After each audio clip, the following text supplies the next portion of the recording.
Hello everyone, আসসালামু আলাইকুম। আশা করছি সবাই ভালো আছেন। আমরাও ভালো আছি, আলহামদুলিল্লাহ। আমি জুবাইদাস ব্লগিংয়ের জুবাইদা। সবাইকে ওয়েলকাম করছি নতুন আরেকটি ভিডিও দেখার জন্য। আশা করছি বরাবরের মতো আজকের এই ভিডিওটিও আমার আপুদের কাছে অনেক ভালো লাগবে। ভালো লাগলে অবশ্যই একটা লাইক দিয়ে দিবেন। আর যারা নতুন ভিজিট করছেন আমার এই চ্যানেলটি, তারা সাবস্ক্রাইব করে আমার পাশেই থেকে যেতে পারেন। দেখতে দেখতে কত দ্রুত রমজান মাস শেষ হয়ে গেল, তাই না? আর মাত্র 2-1 দিন পরেই আমাদের ঈদ। যদি বেঁচে থাকি, সুস্থ থাকি, তাহলে আবার এই দিনগুলো ফিরে পাবো ইনশাল্লাহ। সামনেই ঈদ, মন অনেক খুশি, কিন্তু এই খুশির মাঝেও অনেক দুঃখ কষ্ট লুকিয়ে আছে। গত বছর হয়তো অনেকেই ছিল, কিন্তু আজ নেই। এই ঈদে হয়তো তাদেরকে আর পাবো না, তাদের সঙ্গে দেখা হবে না, হয়তো মোবাইল ফোনেও আর কথা হবে না। কিন্তু কি করার, কিছুই করার নেই। অনেক কষ্ট মনের মধ্যে লুকিয়ে থাকে। অনেকে আমরা বাবাকে হারিয়েছি, অনেকে মাকে হারিয়েছি, অনেকে আবার বাবা মা দুজনকেই হারিয়েছি। ছোট থেকে যাদের কাছে বড় হয়েছি, তাদের কাছে কতই না আবদার করেছি, যখন যেটা চেয়েছি পেয়েছি। আজ তাদের কথা এত বেশি মনে পড়ে আসলে অনেক খারাপ লাগছে, কষ্ট লাগছে। বারবারই মনে পড়ে, বিভিন্ন সময়ে বিভিন্ন স্মৃতি মনে পড়ে, অনেক কষ্ট হয়। আসলে সুখটাকে না সবার সাথে ভাগাভাগি করে নেওয়া যায়, কিন্তু দুঃখ কষ্টগুলো অন্যের সঙ্গে শেয়ার করা যায়, কিন্তু কষ্টগুলো কারোর সঙ্গে ভাগাভাগি করে নেওয়া যায় না। কষ্ট সেটা একান্তই নিজের। এসব কথা ভেবে আসলে অনেক কষ্ট লাগছে। এটাই জীবন, তাই না? মনের মধ্যে এত কষ্ট রেখেও সবকিছু মেনে নিয়ে আমাদেরকে চলতে হয়। এটাই বাস্তব, এটাই জীবন। এভাবেই চলতে হবে, কিছুই করার নেই। কতজনের মনে কত কষ্ট। এখন কষ্টগুলোকেই সামনে রেখে সামনের দিনগুলো চলতে হবে। ঈদের সময় আসলে অনেক বেশি খারাপ লাগে। দেখা না হলেও অন্তত ফোনে কথা হয়। এই ফোনে কথাও বলা যাবে না। যাই হোক, মন খারাপের কথা আর নাই বলি। সবার ঈদ ভালো কাটুক। খুব আমরা আনন্দ করে ঈদ করি।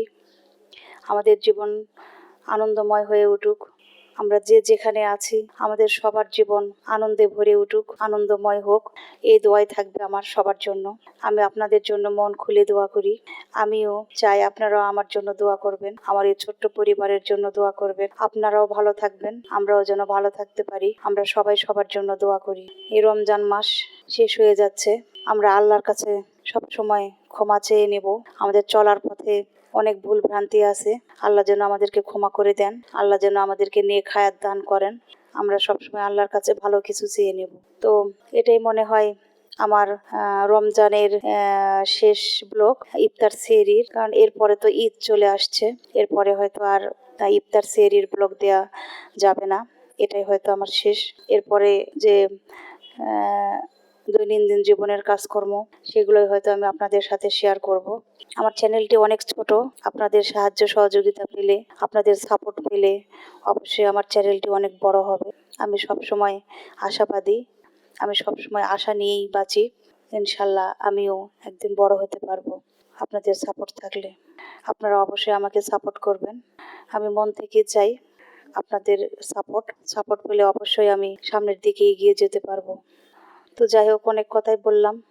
এখন ইফতার বানাচ্ছি। আমি চেষ্টা করি নিজের হাতে ইফতার বানানো। ইফতার বানিয়ে খেতে আসলে অনেক মজা লাগে। ইফতার বানানোর সময়টাও বেশ ভালোভাবে পার হয়, খুব ভালো লাগে। আমি এই কাজগুলো খুব আনন্দ সহকারে করি। সেহরি খাওয়া, ইফতার খাওয়া, ইফতার বানানো, সব কিছু রেডি করা, এগুলো করতে আমার খুবই ভালো লাগে। এই কাজকর্মগুলো কার কার ভালো লাগে অবশ্যই কমেন্টে জানাবেন। রমজান মাস তো প্রায় শেষ। তো যাই হোক, আমি এখানে ছোলা বানিয়ে নিয়েছি। তো শেষে আমি একটু কর্নফ্লাওয়ার ইউজ করি, যাতে মাখা মাখা হয়। মুড়ি দিয়ে খেতে কিন্তু দুর্দান্ত টেস্ট হয়। আপনারা করে খেয়ে দেখতে পারেন, আমার কাছে খুবই ভালো লাগে। আমি সবসময় এভাবেই ছোলা বানাই। আর আমি বেগুনি, ডিম চপ, এগুলো সব ফ্রোজেন করে রাখি। বেগুনিটা তো প্রতিদিনই বানাই, বেগুনি তো টাটকা রেগুলার বানালে ভালো লাগে। আমি ল্যাপটপ আর কিছু রাখি না, ল্যাপটপ আর খেতে আমার ভালোও লাগে না, সেজন্য প্রতিদিনেরটা প্রতিদিনই আমি বানানোর চেষ্টা করি। তো আমি এখানে বেগুনি বানিয়ে নিচ্ছি, আর ডিম চপ, আলুর চপ বা হচ্ছে পেঁয়াজু, এগুলো তো পেঁয়াজও যেমন ডাল ব্লেন্ড করে ফ্রিজে রেখে দিই, ডিম চপ বানিয়ে রেখে দিই, আলুর চপ বানিয়ে রেখে দিই, কিন্তু বেগুনি আমি প্রতিদিন বানাই। বেগুনিটা আমার রেগুলার যেটা বানাই সেটাই ভালো লাগে। প্রতিদিনেরটা প্রতিদিনই আমি তৈরি করি। ছোলা দেখা যায় একদিন করলে 2 দিন হয়ে যায়, কিন্তু বেগুনি প্রতিদিন করি। আর অন্যান্যগুলো আমি বানিয়ে ফ্রোজেন করে রেখেছি, সেগুলো ভেজে নিই। কাজটাও দ্রুত হয়ে যায়, সময় বাঁচে। আর রমজান মাস তো অবশ্যই নামাজ কালাম বেশি পড়তে হবে, আল্লাহর ইবাদত বন্দেগী বেশি করতে হবে। তো এগুলো ফ্রোজেন করে রাখলে তো সময়টা বেশি পাওয়া যায় ইবাদত বন্দেগীর। তো এগুলো আমি যতটুকু পেরেছি ফ্রোজেন করে রেখেছিলাম, সেগুলোই ভেজে নিচ্ছি। এখন রোজা প্রায় শেষের দিকে, আমার ফ্রোজেন করা জিনিসও প্রায় শেষের দিকে। আর আমি কাজী ফার্ম থেকে কাজী ফার্মের কিছু খাবারও নিয়ে এসেছিলাম। কাজী ফার্মের এগুলো ফ্রোজেন খাবার আমার ভালো লাগে, তো আমি নিয়ে এসেছিলাম। এগুলো শেষের পথে, তো যেটুকু ছিল ভেজে নিচ্ছি। আমরা মা ছেলে ইফতার করে নিব। মায়ের আব্বু তো অফিসে ইফতার করে, এজন্য আমরা মা ছেলেই ইফতার করে নিব। যতটুকু যা পারছি করে নিচ্ছি। এখানে বেগুনি, ডিম চপ, আলুর চপ আর ফ্রোজেন কিছু খাবার ছিল, সেগুলো ভেজে নিলাম। শরবতও বানিয়ে রেখেছি। আমি চিয়া সিড খাই, চিয়া সিডটা আমার খেতে খুব ভালো লাগে। অল্প পরিমাণেই দিই, খুব বেশি পরিমাণে দিই না। বেশি ঘন হলেও আবার খেতে কেমন লাগে, খুব একটা ভালো লাগে না, এর জন্য আমি অল্প করেই দিই। আমার ছেলেকে ট্যাং দিয়ে শরবত বানিয়ে দিই। চিনি আর ট্যাং হলে সে অনেক মজা করে খায়, সে শরবতটা খুব পছন্দ করে ট্যাং দিয়ে, সেজন্য আমি তাকে ট্যাং দিয়েই করে দিই। আর ছোলা হয়ে গিয়েছে, বেগুনি পেঁয়াজি সবই হয়ে গিয়েছে। এখন আস্তে আস্তে সব টেবিলে আমি সার্ভ করলাম। এখন আজান দিয়ে দিবে, আমরা মা ছেলে ইফতার করে নিব। ইফতার আসলে তো বেশি ভাজা পোড়া খাওয়া যায় না ইফতারে, এই জন্য অল্প পরিমাণই করে নিয়েছি, যে ডে বাই ডে এটা করব। আমি তো আগেই বলেছি যে ল্যাপটপ আর কোনো কিছু আমি রাখি না, ভালো লাগে না। আর আজকে আমি একটা ডেজার্ট বানাবো, এই জন্য মিল্ক ভিটা 1 লিটার দুধ নিয়েছি। তো এখন দুধটা ঢেলে নিচ্ছি, দিয়ে এখন চুলায় দিয়ে জাল করে নেব। দুধটা আগে আমি জাল করে নেব, তারপরে আমি সেই দুধটা চুলায় বসিয়ে দিয়েছি। এখন আমি দুধটা ফুটিয়ে নিব।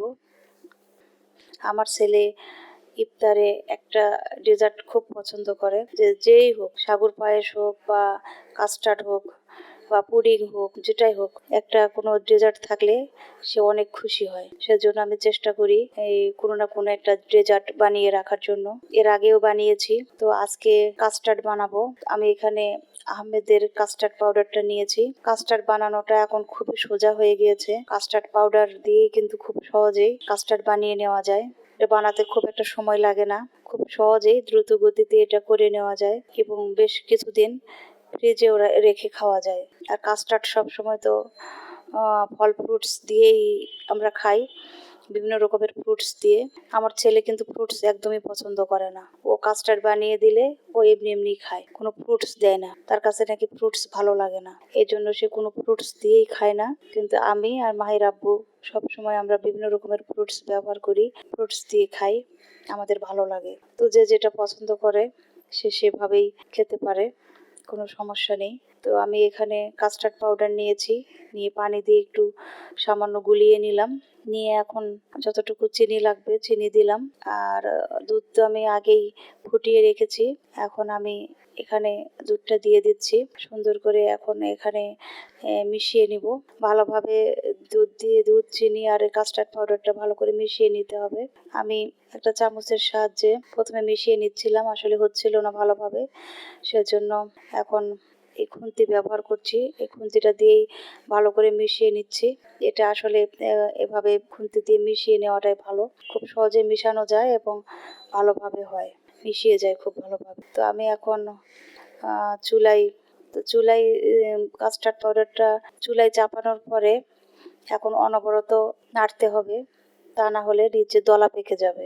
খুব অল্প আঁচে এটাকে জাল করতে হবে, আর ঘন ঘন এভাবে নাড়তে হবে, তা না হলে দলা পেকে যাবে, তখন আর ভালো লাগবে না খেতে। তো অনবরত এভাবে নাড়তে হবে, খুব অল্প আঁচে নাড়তে নাড়তে এক সময় এরকম ঘনত্বটা চলে আসবে। আর খুব বেশি ঘন করা যাবে না, কারণ ঠান্ডা হওয়ার পরে এটা এমনিতেই অনেক ঘন হয়ে যাবে। তো আমি যেরকম রাখবো ঠিক সেভাবেই করে নিচ্ছি। তো আমার কাস্টার্ডটা হয়ে গিয়েছে। আমি ঠিক যেরকম ঘনত্ব রাখবো ঠিক সেরকমই রেখে একটা পাত্রে ঢেলে নিয়েছি। এখন গরম আছে, তো একটু গরম ভাবটা কেটে গেলে আমি এটা ফ্রিজে রেখে দিব। কাস্টার্ড ঠান্ডা হলেই ভালো লাগে খেতে। কিছু কিছু ডেজার্ট থাকে, আসলে ডেজার্ট বলতে কিন্তু সব ফ্রিজেই রাখতে হয়। ঠান্ডা ডেজার্ট ছাড়া আসলে ভালো লাগে না খেতে। এটা পরের দিনের ব্লগ ছিল, ভিডিও করেছি। তো এগুলো আমাদের ইফতার, আমরা মা ছেলে এগুলো খেয়ে নেব। তো আজকেও অল্প করেই সব ভাজা পোড়া করেছি, খুব বেশি তো আর খাওয়া যায় না তেলের জিনিস। তো অনেক ভালো হয়েছিল সব খাবার। তো যাই হোক, এটাই আমাদের শেষ ইফতার ব্লগ আর কি। শেষ ইফতার ব্লগ, সেহরির ব্লগ। এরপরে আর ইফতার সেহরির ব্লগ দিতে পারবো না, কারণ আর 2-1 দিন পরে ঈদ। তো যাই হোক, সবাই ভালো থাকবেন, আমাদের জন্য দোয়া করবেন। আপনাদের জন্য মন থেকে অনেক অনেক দোয়া, ভালোবাসা। সবার ঈদ ভালো কাটুক। যারা অসুস্থ শরীর নিয়ে আমার ভিডিও দেখেন বা আমাকে সাপোর্ট করে যাচ্ছেন, তাদের সকলের জন্য আমার মন থেকে দোয়া থাকবে। আল্লাহ যেন সবাইকে সুস্থ করে দেন, নেক হায়াত দান করেন। সকলের সুস্থতা কামনা করি। আপনাদের জন্য আমার অনেক অনেক দোয়া, অনেক ভালোবাসা। আপনারাও আমাদের জন্য অনেক দোয়া করবেন। সবার মঙ্গল কামনা করি। সবাই ভালো থাকবেন, সবার ঈদ ভালো কাটুক। সবাইকে ঈদের শুভেচ্ছা, সবাইকে ঈদ মোবারক জানাচ্ছি। সবাই ভালো থাকবেন। আল্লাহ হাফেজ।